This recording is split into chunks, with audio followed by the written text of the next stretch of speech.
Tender நடக்கிறதுக்கு முன்னே ஏலம் விடாதீங்கன்னு சொல்லி தடுத்து நிறுத்திருக்கலாமே, அதை செய்யலை. அல்லது இந்த சட்டம் வர சொல்ல மாநில உரிமை பற்றி பேசுகிற நீங்கள் மாநில அரசுனுடைய உரிமை பறிபோகுதுன்னு சொல்லி போராடலை. இவ்வளவு பிரச்சனைக்கு காரணம் நீங்கள். இந்த அரசு செயல்படுதா இல்லையா, இந்த அரசு நிர்வாகம் இருக்கா இல்லையா, இந்த ஏலம் விடுறது அத்தனையும் இவங்களுக்கு தெரிஞ்சுதான் நடந்திருக்கு, இவங்க அனுமதியோடு தான் நடந்திருக்கு. ஆனால் அங்கே மக்கள் போராட்டம் வந்ததுனால இதை திசை திருப்பி ஏமாத்துறாங்க. பதில் சொல்ல முடியாத முதலமைச்சர் என்ன சொல்கிறார், நான் இருக்கிற வரைக்கும் இதை வரவிட மாட்டேன். அனுமதி இல்லாமல் மத்திய அரசு செய்ய முடியுன்ற ஒரு நிலைமை வந்துருச்சு. அந்த நிலைமைக்கு காரணம் நீங்கள். அந்த மசோதா நாடாளுமன்றத்தில் வர சொல்ல திமுக கூட்டணியில் 38 நாடாளுமன்ற உறுப்பினர்கள் இருந்தீங்களே.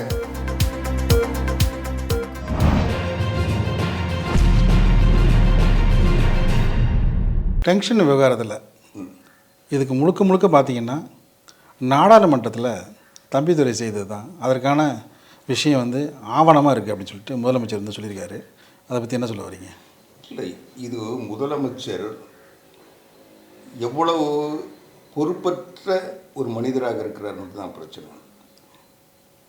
சட்டமன்றத்தில் எதிர்க்கட்சி தலைவர், அனைத்து இந்திய அண்ணா திராவிட முன்னேற்ற கழகத்தின் பொதுச் செயலாளர் எடப்பாடி பழனிசாமி அவர்கள் மிக தெளிவாக கேள்வி கேட்டார். இந்த கனிம வளங்களை எடுக்கின்ற உரிமை மாநில அரசுகள் கிட்ட இருந்தது. அதை 2023 நாடாளுமன்றத்தில் மசோதா கொண்டு வரப்பட்டு அந்த மசோதா ஏற்கப்பட்டு சட்டமாக்கப்பட்டு விட்டது. இப்போது இந்த பிளாட்டினம், டங்ஸ்டன் போன்ற 20 வகையான கனிம வளங்களை எடுப்பதற்கு மாநில அரசின் அனுமதி இல்லாமல் மத்திய அரசு நேரடியாக எடுக்கலான்னு சொல்லி சட்டம் போட்டாச்சு. அந்த சட்டம் போட சொல்ல, அந்த மசோதா நாடாளுமன்றத்தில் வர சொல்ல திமுக கூட்டணியில் 38 நாடாளுமன்ற உறுப்பினர்கள் இருந்தீங்களே, ஏன் எதிர்ப்பு தெரிவிக்கலை? அந்த சட்டத்தை நடைமுறைக்கு கொண்டு வராமல் தடுக்கலை. அந்த மசோதாவை நீங்கள் தடுத்திருந்தீங்கன்னா அது இன்றைக்கி சட்டமாக இருக்காது. சட்டமாக ஆகலைன்னா மத்திய அரசு இங்கே எடுக்கிறதுக்கு வாய்ப்பே இல்லாமல் போயிருக்கும். நீங்கள் ஏன் அதை செய்யலை? அதுக்கு முதலமைச்சர் ரொம்ப தெளிவாக பதில் சொன்னார்.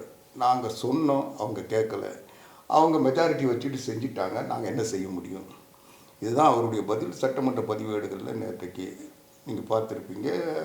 அதை மாறுபட்ட விவாதம் நடந்தாலும் தீர்மானம் முழுமையாக நிறைவேறிக்காங்க, வீடியோலாம் வந்தது. அதுக்கு எடப்பாடி பழனிசாமி அவர்கள் மிக தெளிவாக சொன்னார். நாங்கள் காவிரி பிரச்சனையில் உச்சநீதிமன்றம் தீர்ப்பளித்து அதை செயல்படுத்தாமல் மத்திய அரசு இருந்தப்போ 22 நாட்கள் நாடாளுமன்றத்தை நடக்க விடாமல் தடுத்து நிறுத்தி அதை மத்திய கெசட்டில் வெளியிட்டு அதை நடைமுறைக்கு கொண்டு வந்தோம். அதுபோல் நீங்கள் ஏன் நாடாளுமன்றத்தை நடக்க விடாமல் தடுத்திருக்க முடியாதான்னு கேட்குறாரு. நீங்கள் சும்மா எதிர்ப்பு தெரிவித்த நாங்கள் சொன்னோம், அவங்க கேட்கலன்னு சொல்கிறது ஒரு பொறுப்பான பதிலாக? நீங்கள் அதை செஞ்சீங்க, சரி, சட்டம் நிறைவேற்றி போச்சு. இன்றைக்கி டங்ஸ்டன் எடுக்கிறதுக்கு மாநில அரசினுடைய அனுமதி இல்லாமல் மத்திய அரசு செய்ய முடியுன்ற ஒரு நிலைமை வந்துருச்சு. அந்த நிலைமைக்கு காரணம் நீங்கள், உங்களுடைய கவனக்குறைவு, நீங்கள் உங்களுடைய பொறுப்பற்ற தன்மை அப்படின்னு ஒரு 2-3 வார்த்தைகளை சொல்லி அவர் விளக்கினார். அதுக்கு இந்த பதிலை சொன்னார். அதில் முதல் தவறு திமுக கூட்டணியினுடைய தவறு. திமுக மட்டும் இல்லை, திமுக கூட்டணி 38 பேருக்கும் அதில் குற்றம் சாட்டுறாரு. அதுக்கடுத்து 10 மாதத்துக்கு முன்னையே பிப்ரவரி மாதமே இதை டெண்டர் கால்ஃபர் பண்ணுறாங்க. அவங்க ஒரு டெண்டர் கால்ஃபர் பண்ணுறது ரகசியம் கிடையாது, வெளிப்படைத்தன்மை தான்.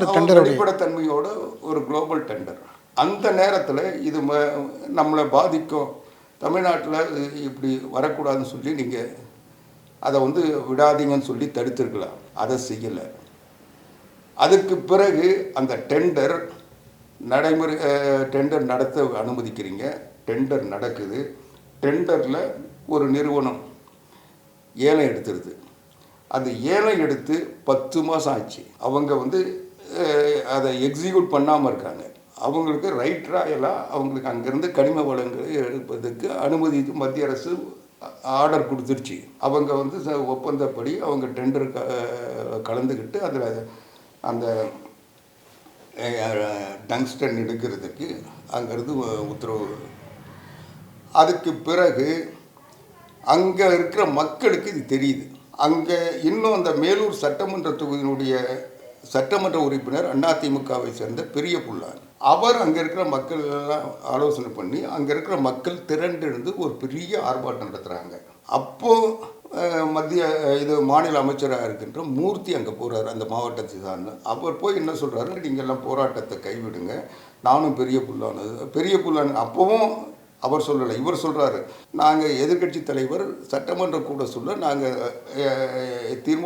தனிநபர் தீர்மானம் கொண்டு வந்து இதில் கொண்டு வருவோம்னு சொன்னோன்னே, அப்புறம் மூர்த்தி அடுத்து பேச சொல்ல என்ன சொல்கிறாரு, நாங்கள் இது அரசு சார்பிலேயே இந்த தீர்மானம் கொண்டு வந்து நிறைவேற்றோம், நீங்கள் நாங்கள் தடுத்து நிறுத்தணும்னு வாக்குறுதி கொடுக்குறாங்க ரெண்டு பேரும். பெரிய புள்ளான் அதிமுகவிலிருந்து கொடுக்குற வாக்குறுதியை திமுகவை சார்ந்த மூர்த்தி அமைச்சராக இருந்து இவர் சொல்கிறாரு. அதுக்கப்புறம் தீர்மானம் வருது. இதுக்கிடையில் முதலமைச்சர் இதை கடிதம் எழுதுகிறார். கடிதம் எழுதுனதுக்கு பிறகு மத்திய அமைச்சர் ட்விட்டரில் போடுறாரு, இந்த டெண்டர் நாங்கள் முறைப்படி விட்டுருக்கோம், 10 மாதம் இதுவாச்சு, இவங்க யாரும் இது வரைக்கும் தமிழ்நாடு அரசாங்கம் இது ஏன் விட்டீங்கன்னு எங்களை கேட்கல, எந்த எதிர்ப்பும் இது வரைக்கும் தெரிவிக்கலைன்னு சொல்லுது.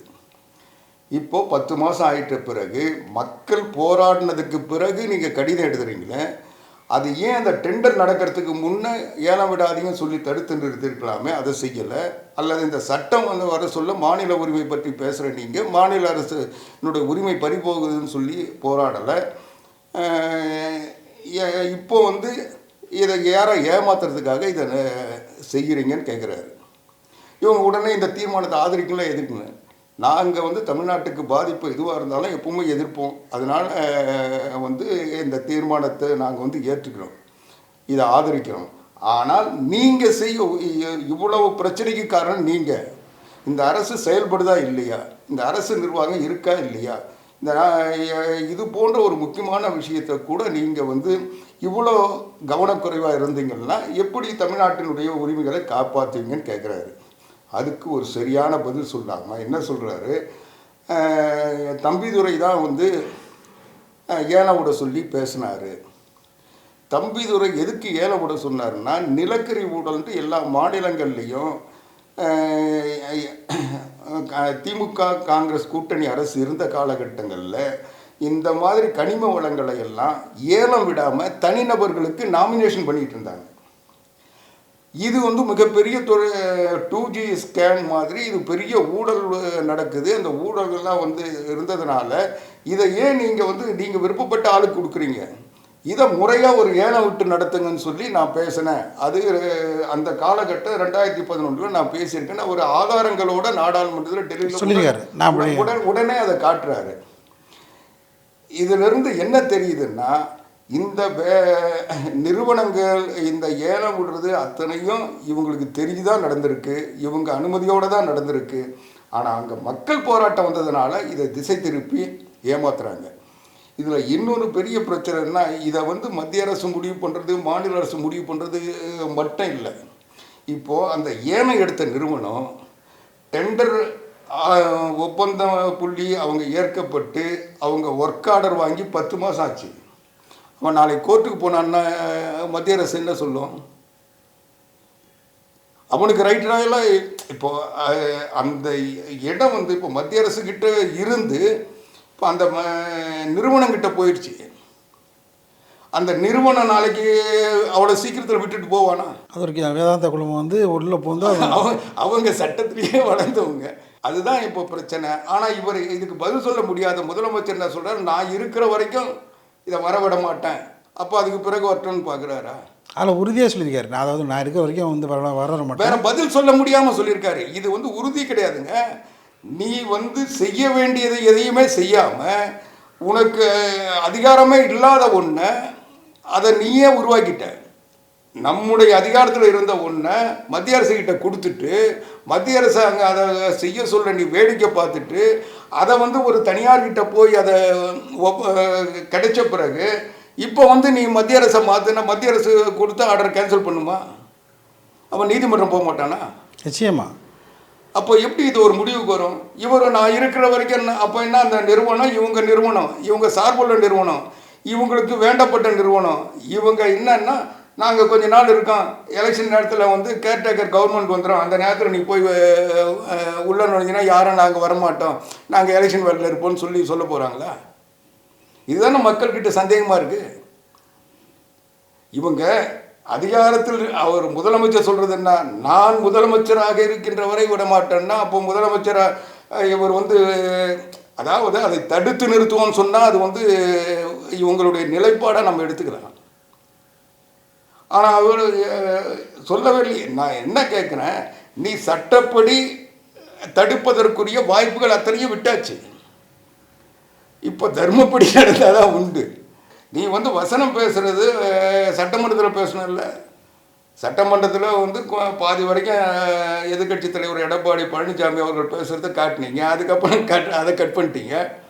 அவர் உண்மையாக பேசினார், உறுதியாக பேசினார், அதனால் பதில் சொல்கிறதுக்கு ஒருத்தருக்கும் அங்கே முடியல. இவர் கூட என்ன சொல்கிறாரு, மூர்த்தி கூட என்ன சொன்னார், நான் அங்கே போனேன் அதுக்கப்புறம் தான் தெரியும்னு தான் சொன்னார் தவிர எனக்கு இது முன்னே இந்த பிரச்சனை தெரியும் சொல்லவே இல்லையே.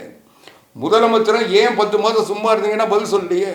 ஏன் அவங்க டெண்டர் கால்குலேட் பண்ண சொல்லி நீங்கள் வந்து கோர்ட்டுக்கு போயிருக்கு, அதை ஸ்டே வாங்கியிருக்கலாம், அல்லது அரசியல் ரீதியாக பார்லிமெண்ட்டில் பேசி அதை நிறுத்தியிருக்கலாம், இல்லை பார்லிமெண்ட்டை முடக்கியிருக்கலாம், இல்லை அப்போது இந்த தமிழ்நாட்டு சட்டசபையில் ஒரு தீர்மானம் போட்டிருக்கலாம். எதையுமே செய்யாமல் அதை எல்லாத்தையும் உறுதிப்படுத்துகிற வரைக்கும் எல்லாத்தையும் இருந்துட்டு இப்போ வேதாந்தா குழுமங்கிட்ட அதை போய் சேர்ந்த பிறகு அவங்கள எதிர்த்து போராடுவன் இவங்க சட்ட ரீதியாக போராடுறதுக்குரிய வாய்ப்புகள் எல்லாம் நம்ம இழந்த பிறகு இப்போ போனால் அது கடைசியில் நீதிமன்றத்தில் போய் நிற்கும். இந்த விவகாரத்தை வந்து இனி வரும் காலங்களில் எப்படியெல்லாம் எதிரொலிக்க போகுதுங்க வந்து பொறுத்திருந்து பார்ப்போம். நிகழ்ச்சியில் பங்கேற்ற மிக்க நன்றிங்க. நன்றி. லைக், ஷேர் அண்ட் சப்ஸ்கிரைப் பண்ணாதவங்க இப்பவே சப்ஸ்கிரைப் பண்ணிருங்க. எங்களோட அப்டேட்ஸ் உங்களுக்கு வரணும்னா பெல் பட்டனை பிரஸ் பண்ணுங்க.